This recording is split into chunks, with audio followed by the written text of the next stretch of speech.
Bismillahirrahmanirrahim. Assalamualaikum warahmatullahi wabarakatuh.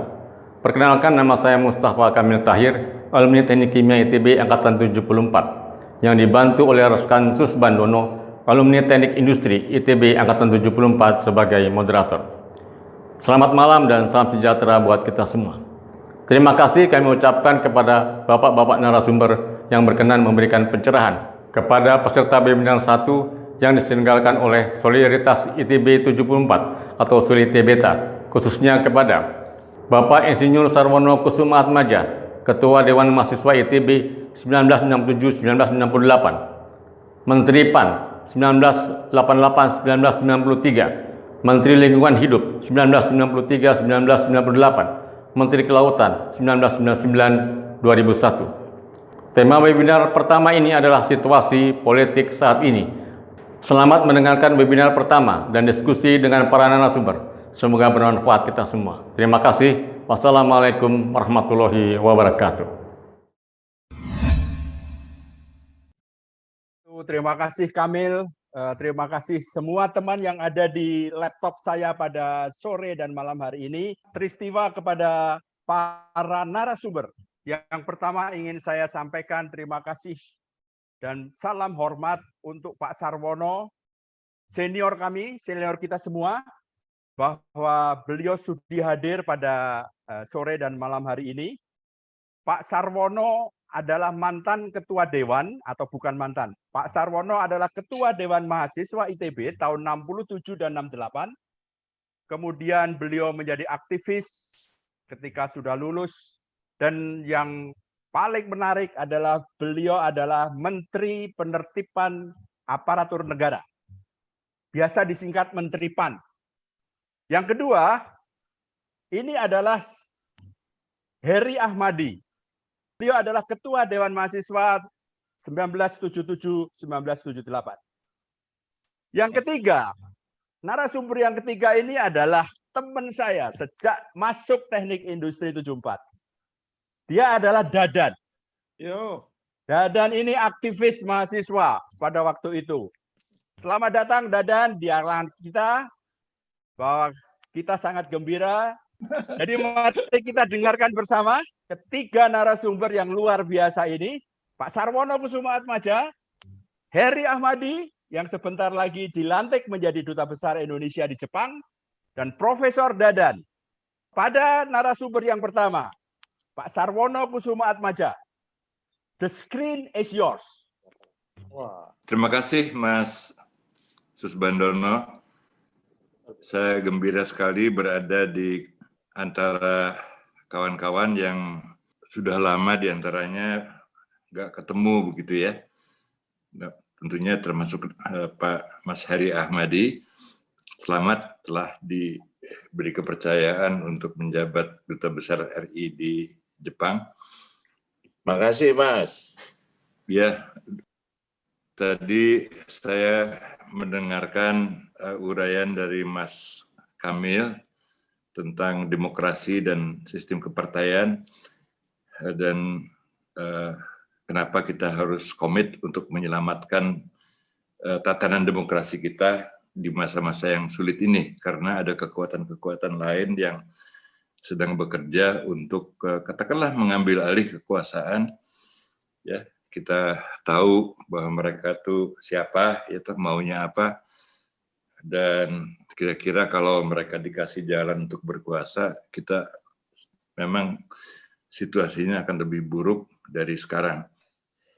Baik, kepada saya diberikan kesempatan untuk menguraikan kondisi dari demokrasi kita sekarang ini. Nah, sebelumnya saya ingin ini aja mengingatkan bahwa ketika Pak Jokowi ini menjadi presiden untuk kedua kalinya, rata-rata semua orang termasuk saya mengharapkan bahwa beliau itu akan membentuk suatu kabinet yang profesional, ramping, dan seakan kabinet begitu ya, dan tidak perlu menghiraukan sistem dukungan dari partai-partai politik karena dia tidak akan punya pamrih untuk terpilih kembali begitu. Tapi juga kemudian saya ingat bahwa tiap presiden yang menjalani masa jabatannya untuk kedua kalinya, biasanya masa jabatan kedua kali itu apapun ya yang opsi yang diambil itu selalu lebih sulit daripada masa jabatan pertama. Dan kita melihat bahwa Pak Jokowi pun mengalaminya. Dan sehingga kemudian baru saya paham mengapa dia bikin kabinet yang begitu gemuk gitu ya. Karena rupanya Pak Jokowi itu diam-diam punya rencana besar bagi bangsa ini yang memerlukan basis dukungan yang sangat luas. Nah, sehingga kemudian dia katakanlah terpaksa mengorbankan profesionalisme kabinet ini untuk suatu dukungan politik yang dia perlukan karena dia pengen bikin kerjaan gede ya yang memang tidak bisa ditunda dan memerlukan political support yang sangat besar gitu.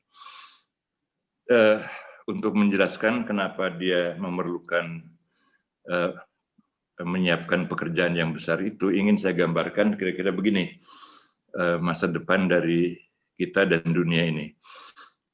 Pak Jokowi itu berapa kali mengingatkan kita bahwa kita harus berbuat sesuatu yang besar begitu, karena kalau tidak kita akan menghadapi stagnasi, terperangkap dalam status sebagai negara berpenghasilan sedang saja, tidak bisa lebih dari itu, atau the middle income country trap begitu ya. Gitu. Nah, terhadap keterangan ini yang sudah berkali-kali dikemukakan oleh Pak Jokowi, saya juga ingin menambahkan satu hal baru yaitu tentang diri kita. Atau mungkin bukan soal baru, orang udah tahu tapi kadang-kadang lupa memperhitungkannya begitu ya. Yaitu kalau memang kita nih nanti terjebak dalam middle income trap, kita berada dalam situasi yang lain, yaitu bahwa kita pada saat yang sama itu akan mengalami suatu situasi demografi yang khas begitu ya, yang biasa disebut orang sebagai bonus demografi, di mana sebagian besar penduduk kita itu terdiri dari manusia usia produktif antara 15 tahun sampai 64 tahun. Dan kondisi ini hanya bisa sekali terjadi seumur hidup bagi satu bangsa. Tidak akan kembali lagi. Dan angkatan kerja kita yang produktif itu akan menjadi mayoritas yang akan menghuni katakanlah bangsa ini, menjadi penghuni bangsa ini. Nah, kalau kedua hal itu terjadi bersamaan, yaitu di satu pihak kita menghadapi stagnasi ekonomi sehingga terjebak dalam middle income trap, dan kemudian bonus demografi ini juga tidak bisa kita manfaatkan secara baik sehingga manusia usia produktif kita ini juga tidak bisa berkontribusi banyak terhadap kemajuan bangsa, maka kita akan menghadapi apa yang disebut sebagai double jeopardy atau kendala kembar yang sangat mematikan gitu. Dan kalau itu terjadi, maka kita secara potensial akan menghadapi gejala failed state atau negara gagal. Dan gejala negara gagal yang disebabkan karena middle income trap dan demografi yang tidak menguntungkan, ini sudah terjadi. Yang paling baru kejadian yang kita saksikan adalah bahwa Lebanon itu sudah menjadi failed state, padahal pada tahun 70-an Lebanon itu merupakan negara di Timur Tengah yang sangat makmur, sangat terpelajar gitu, dan sangat terbuka begitu ya. Kemudian karena beberapa hal atau baik eksternal maupun internal yang dialaminya, dia kemudian menjadi failed state. Libya juga begitu, dan beberapa negara Timur Tengah juga begitu.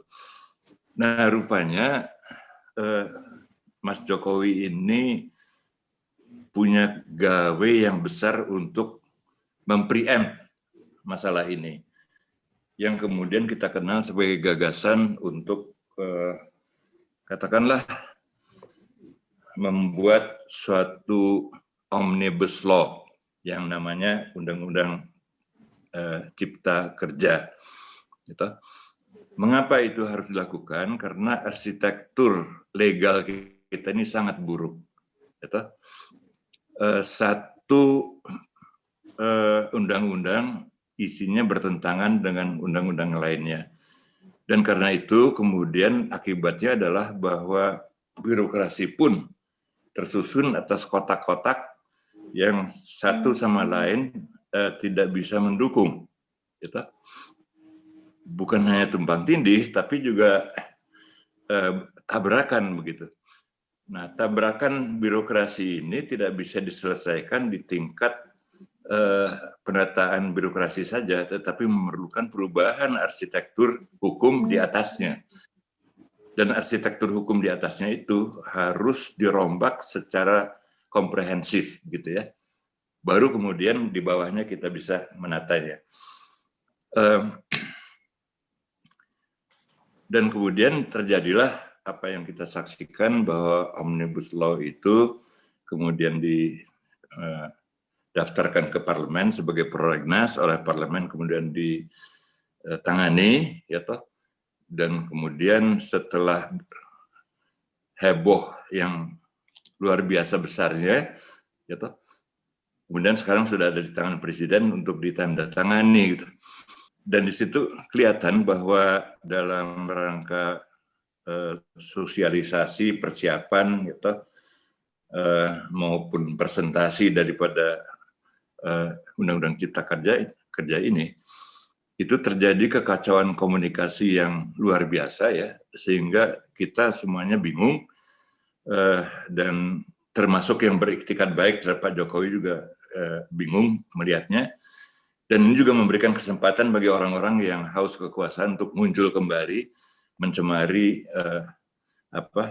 pernyataan-pernyataan menolak Omnibus Law ini yang disampaikan secara baik-baik, begitu ya.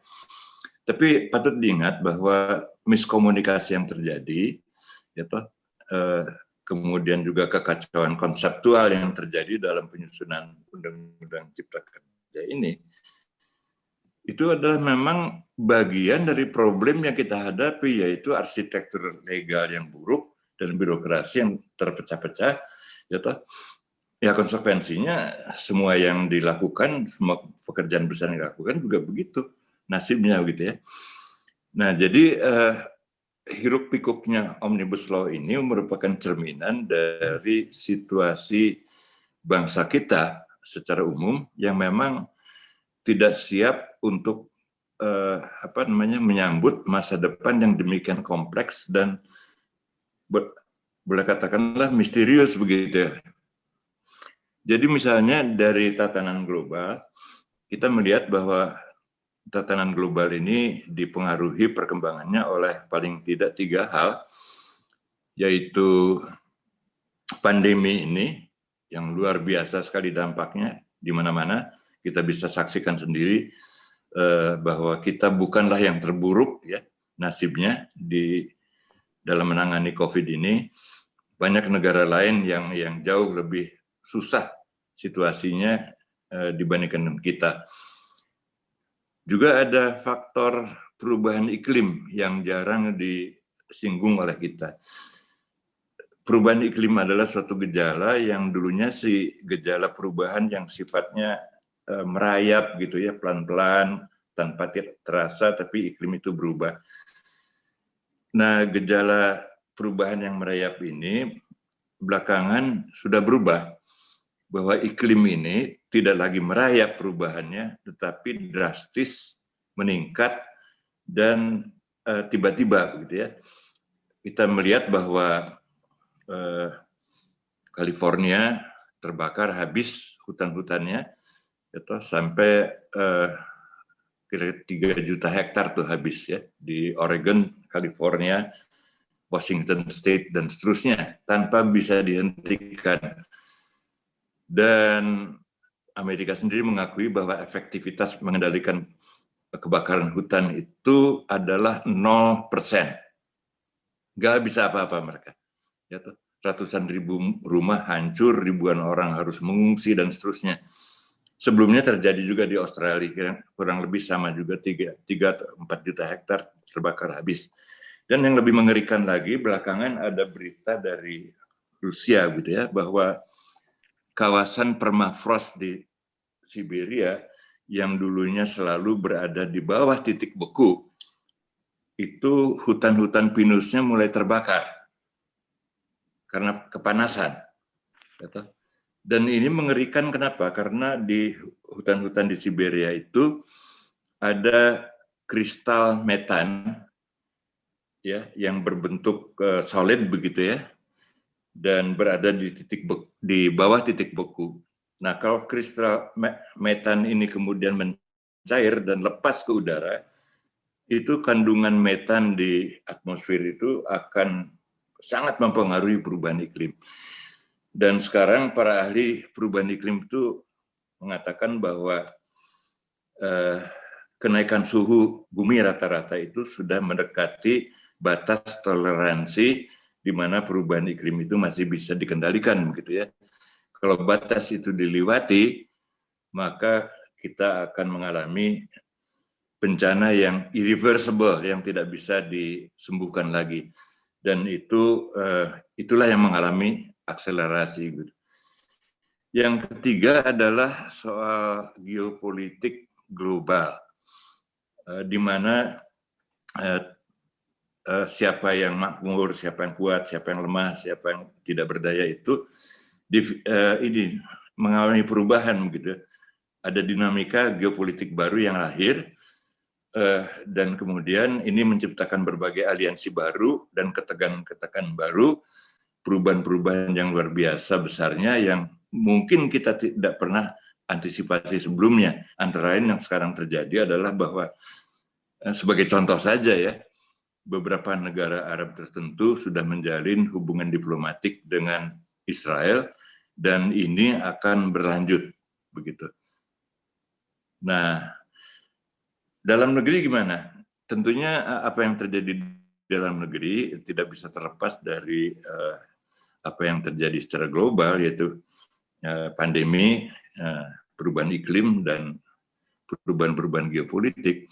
Tetapi di Indonesia ini ada sesuatu yang lain yang khas, yaitu bahwa kita tidak bisa menebak begitu ya efek pandemi ini terhadap psikologi dari orang Indonesia.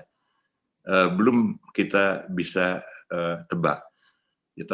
Apakah nanti misalnya kalau pandemi ini lewat, kemudian orang Indonesia akan bangkit kembali dengan semangat yang lebih tinggi, dengan belajar banyak dari pengalaman, gitu, atau malah begitu sehat dia jadi pemarah, kita nggak tahu. Gitu. Dan oleh karena itu kita bisa paham bahwa menghadapi masalah-masalah yang demikian berat ini, Pak Jokowi ini harus bertaruh. Taruhannya besar sekali. Kalau dia nggak berbuat apa-apa, maka arsitektur legal yang demikian buruk, ya toh, dengan birokrasi yang demikian fragmented, ya itu, dan kemudian kita punya SDM yang tidak memenuhi syarat untuk menjadikan kita negara yang lebih maju, ini akan menjadi beban yang luar biasa besarnya dan kita menghadapi risiko failed state. Nah, sehingga kemudian dengan segala keberanian yang ada padanya, diluncurkanlah Omnibus Law ini untuk sebagai katakanlah jalan keluar yang sangat radikal, dan memang tidak ada jalan lain kecuali ini kalau menurut saya sih ya. Dan partai-partai politik itu juga mau tidak mau harus mengikuti kemauan dia, gitu. walaupun dengan secara tertatih-tatih dan dengan mentalitas politik yang juga tidak patut kita sambut baik begitu ya, karena partai politik ini kan tidak berpolitik dalam arti kata politik yang kita kenal, ya. Mereka bertransaksi di antara mereka untuk merebut kekuasaan, gitu ya. Dan oleh karena itulah Pak Jokowi saya kira memerlukan dukungan yang tulus ikhlas dari kita, kepercayaan yang penuh, supaya dia bisa menyelesaikan pekerjaan besar ini. Kira-kira begitu dari saya. Terima kasih. Terima kasih sekali Pak Sarwono. Mungkin memang terasa terlalu pendek waktunya kalau Bapak bercerita tentang apa yang terjadi dalam situasi politik dan geopolitik dalam negeri dan luar negeri. Tapi sekali lagi terima kasih Pak Sarwono. Di lain kesempatan kita akan bicara panjang lebar. Kami mengharap bahwa Pak Sarwono masih berada di dalam screen ini untuk berdiskusi lebih lanjut dengan teman-teman. Ada 152 teman di sini Pak Sarwono. Sekali lagi terima kasih untuk Pak